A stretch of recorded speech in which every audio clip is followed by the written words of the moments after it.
Madame, Monsieur, bonjour. À la une de l'actualité de ce mercredi 18 décembre.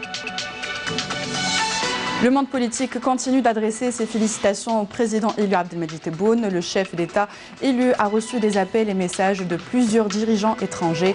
Les détails dans ce journal.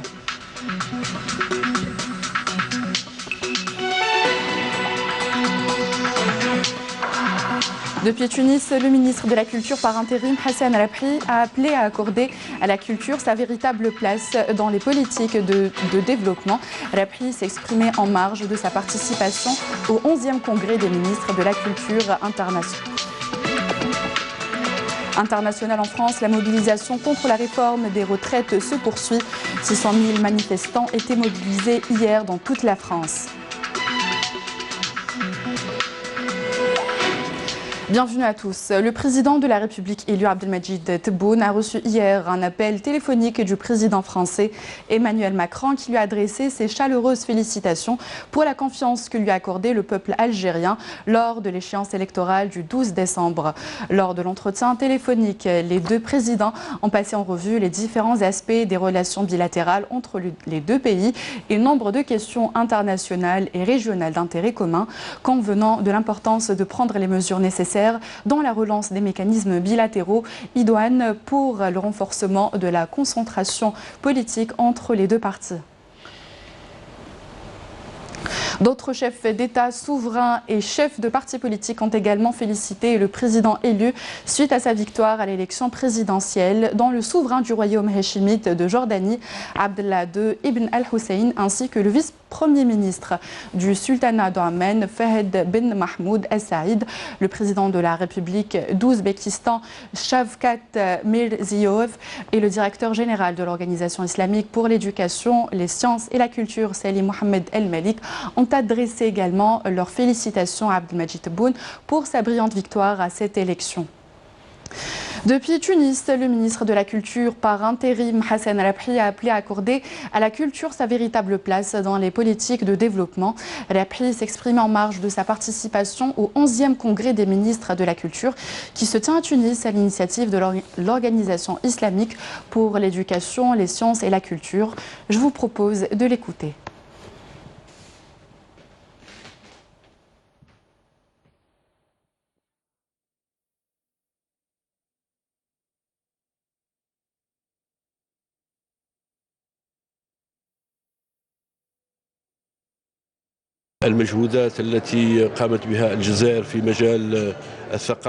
De nombreux efforts ont été fournis par l'Algérie pour promouvoir le secteur de la culture.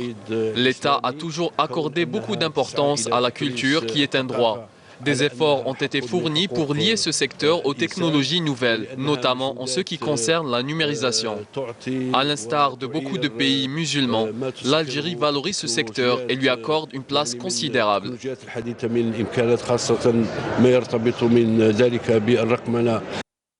Préservation du patrimoine, le thème d'un atelier organisé par le ministère de la Culture et la représentation de l'UNESCO dans la région. Son objectif, le renforcement de la mise en œuvre de la Convention de 1970 sur la lutte contre le trafic illicite des biens culturels. C'est un sujet de Yanis Saïd Belkacem. Le patrimoine culturel constitue le fondement de l'histoire. À cet effet, un atelier de renforcement de la mise en œuvre de la Convention de l'UNESCO sur la lutte contre le trafic des biens culturels a été organisé avec le ministère de la Culture et d'autres instances concernées par cette lutte. Cet atelier est important car il permettrait, et c'est un peu l'idée, d'avoir un partage d'expérience entre l'Algérie, la Tunisie et la Libye, qui font face aussi à des difficultés par rapport à ça, à des niveaux différents, qui ont aussi une expérience qui a été développée dans ce domaine.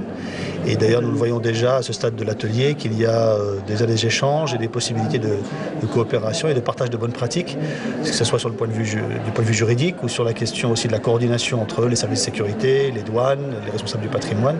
Il a aussi été question de restitution des biens culturels à travers certaines régions de l'Algérie, mais aussi d'autres pays. Par exemple, le masque de Gorgone qu'on a récupéré de la Tunisie, il y a le bus de Marc Aurèle qu'on a récupéré des États-Unis, il y a plusieurs biens qu'on a récupérés aussi bien d'Amérique que d'Europe.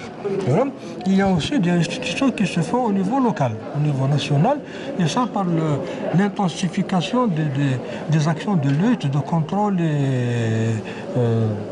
c'est-à-dire de toutes les régions où il y a beaucoup de sites archéologiques, etc.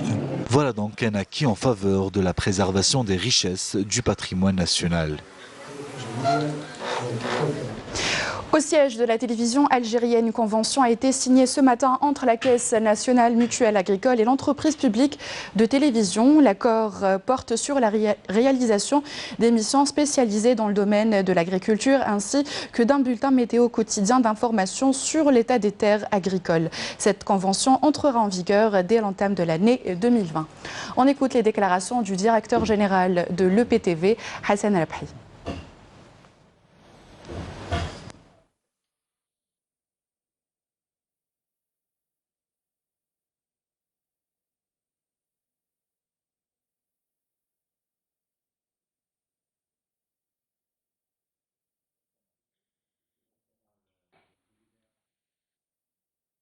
La convention que nous avons signée aujourd'hui avec l'entreprise de télévision est très importante, et notamment pour le secteur de l'agriculture.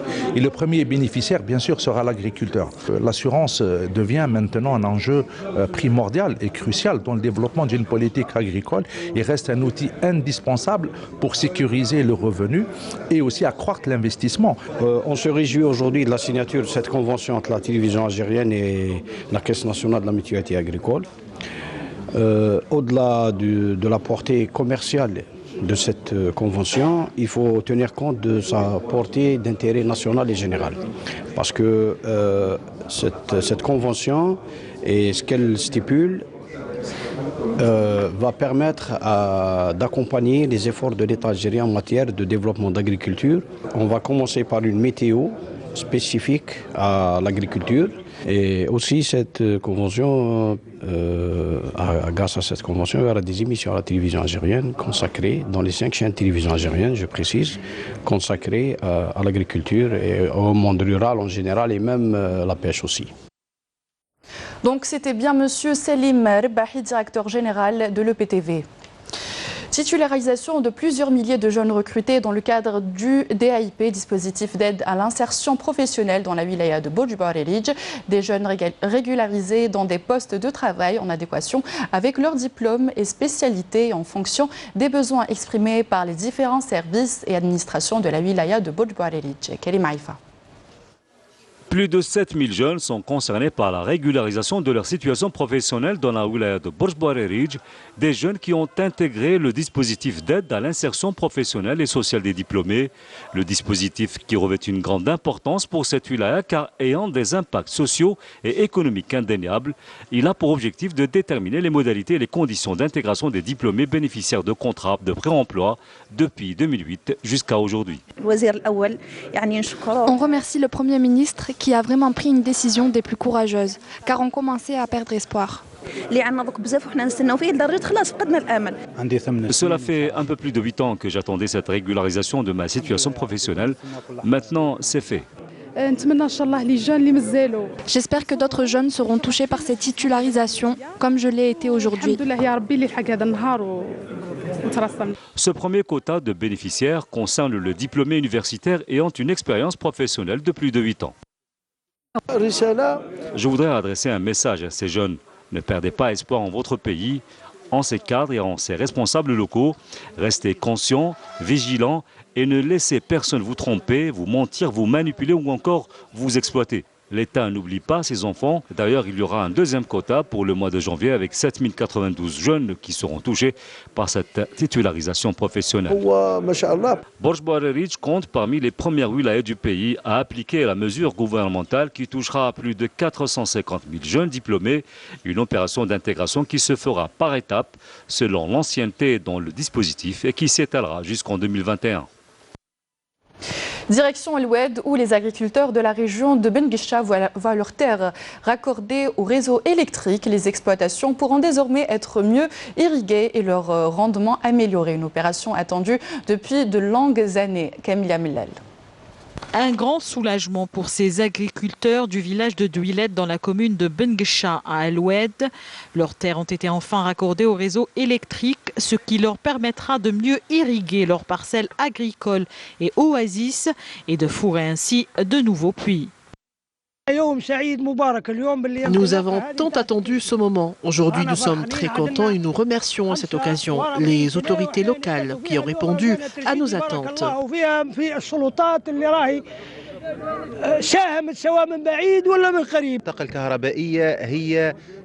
On ne peut produire sans l'électricité. Imaginez, auparavant, nous traversons 42 km pour transporter du mazout jusqu'à nos exploitations.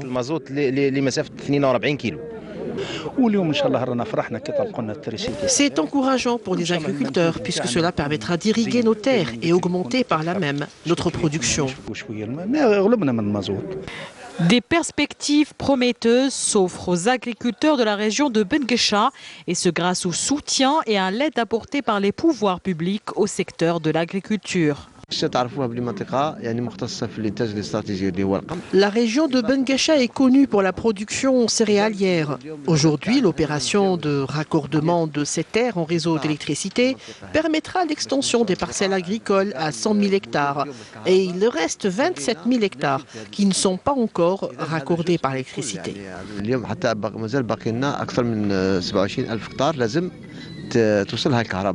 À ce rythme, El Oued connaîtra une dynamique de développement agricole à la mesure des potentialités de la région. L'Institut de technologie moyen agricole spécialisé implanté à Tizi Ouzou est un véritable soutien en matière de main-d'œuvre qualifiée pour aider les agriculteurs à mieux entretenir leurs exploitations agricoles dans les cultures de montagne et d'élevage. Cette année, ce sont 35 000 stagiaires qui s'y sont inscrits. Saïda Mayouf. L'Institut de technologie moyen agricole spécialisé ITMAS s'attelle à dispenser des cours de base en matière de culture de montagne, mais également d'élevage. Des cours très détaillés enseignés par des ingénieurs agronomes.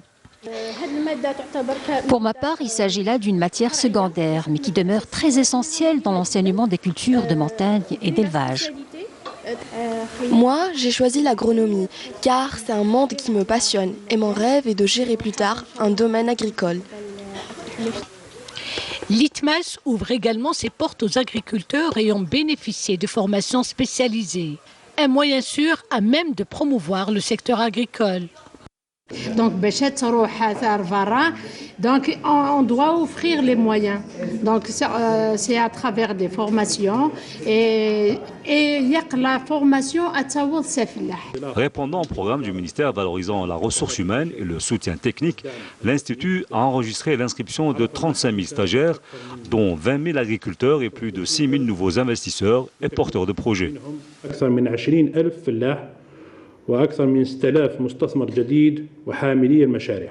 2000 stagiaires ont été formés à l'ITMAS l'année écoulée, ce qui est considéré comme une main-d'œuvre qualifiée à même de prêter main forte aux différentes exploitations en vue d'intensifier le rendement agricole. À l'étranger, les grèves se poursuivent en France contre la réforme des retraites. Plus de 600 000 manifestants ont été mobilisés hier dans toute la France. Naïma Jkchek.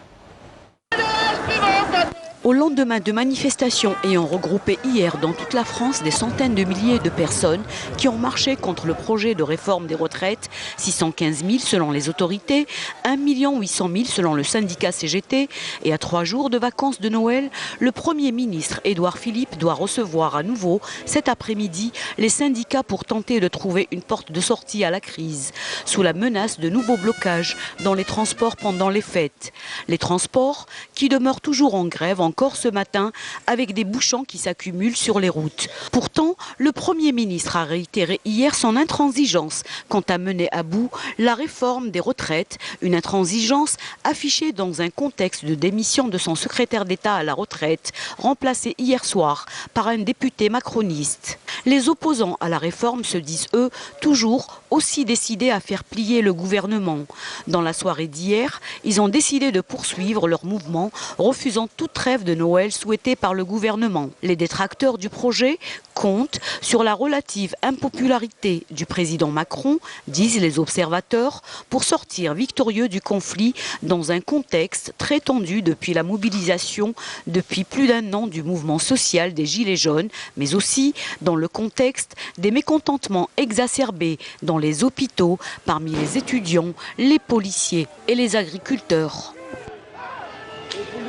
Retour chez nous à présent avec son architecture antique remontant à près de 8 siècles. Le village de Kolea surplombe la wilaya de Bojbarerij et fascine les visiteurs de la région. Je vous propose de le découvrir avec Mariam Damis. Perché sur la montagne au nord de la wilaya de Bojbarerij, le village de Kolea surplombe majestueusement la région. Remontant à près de 8 siècles, ce village pittoresque avec son architecture rustique invite les visiteurs à un retour aux sources. L'endroit où nous sommes ici est le village de Kolea. Il se situe à la commune de Tesmert, au nord de la wilaya de Bojbarerij. L'origine de sa nomination remonte à l'arrivée de l'homme religieux syrien Ahmed Abi Habs, originaire de la ville Homs, qui a choisi cet endroit enclavé pour ermitage. Avec une architecture antique, ce site est un havre de spiritualité et de paix. Les habitants de la région ont jalousement conservé leur patrimoine cultuel et culturel. Nous vivons simplement dans ce village. Nous buvons de cette carafe et nous faisons la prière sur ce tapis qui est fait à base d'alpha. Le village de Kolea demeure un merveilleux havre de paix et une destination qui vaut le détour pour les amoureux du calme et de l'évasion. Nous vous faisons découvrir à présent la wilaya de Tissemsilt au centre du pays. Riche en faune et en flore, abritée par la forêt El Medded, cette région recèle des trésors à découvrir. La forêt Antar, Hammam Sidi Slimane, sans oublier son futur parc d'attractions en phase d'achèvement. Une carte postale signée Badia Amarni. Plus connu pour son parc El Medded à Thnit El Had, qui attire chaque année de nombreux visiteurs des quatre coins de l'Algérie, Tissemsilt regorge d'importantes potentialités touristiques à découvrir.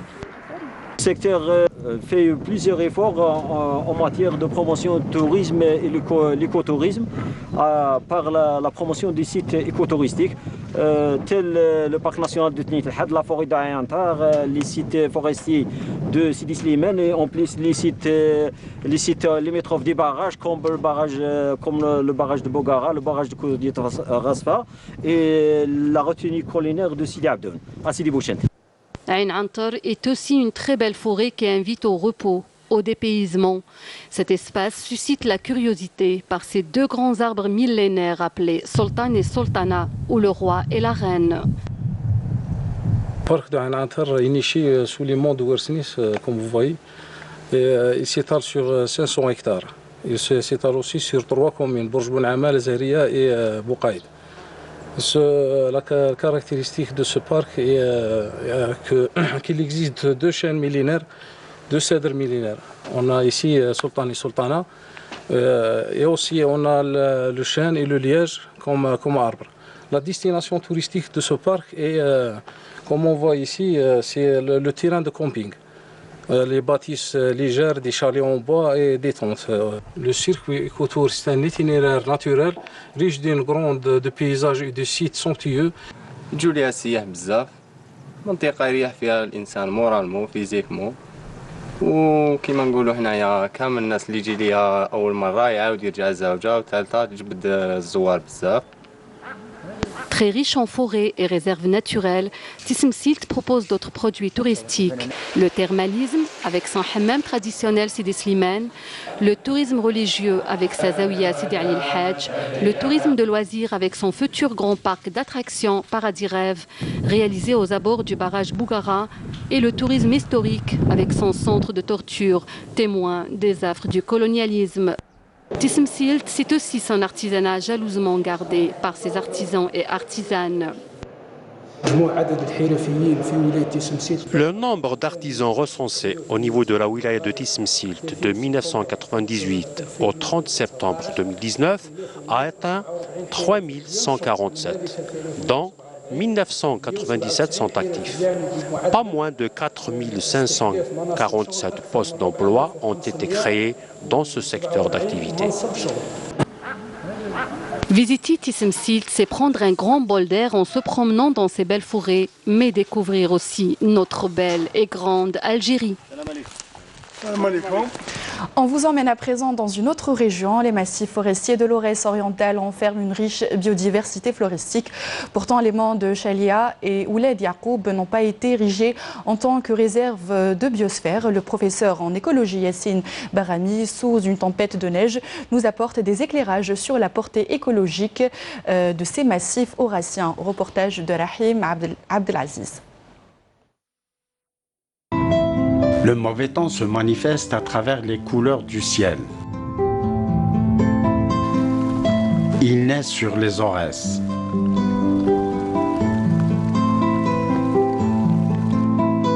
L'écologue Yassine nous parle de la biodiversité au niveau des Aurès. Pour la cidrée de l'Aurès, le Chalia et le Ouled Yacoub, ici, c'est une cidrée très riche et présente un intérêt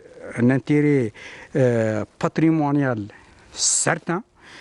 Notons ici la présence au Chalia, par exemple, la présence de certaines espèces toujours au statut particulier, c'est-à-dire rares, endémiques, très rares, rarissimes parfois, que ce soit pour les espèces herbacées ou bien les espèces ligneuses. Ici, je cite quelques exemples. Catananche, ici Montana. Il y a le Sorbus aria. Au sud, il y a une autre espèce qui mérite d'être étudiée un peu, et même elle est signalée la première fois au Jebel Mahmel, c'est Salvia balancée, endémique des Aurès. Il s'agit de riches biotopes.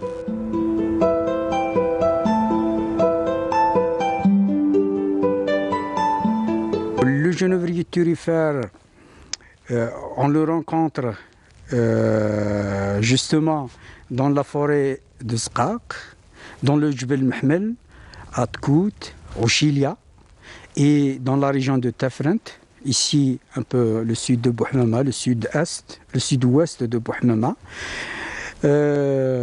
Cette espèce, c'est vrai, elle souffre c'est-à-dire d'un déficit de régénération. Elle est déficitaire, c'est-à-dire elle est insuffisante pour reconstituer des peuplements denses en turifères. Malgré la riche et variée biodiversité que renferment les massifs du Chalia et Ouled Yacoub, leur classement en tant que parc national tarde à se concrétiser. Fin de ce journal, merci à vous d'y avoir prêté attention et de nous être fidèles. La bonne suite des programmes sur Canal Algérie. Au revoir.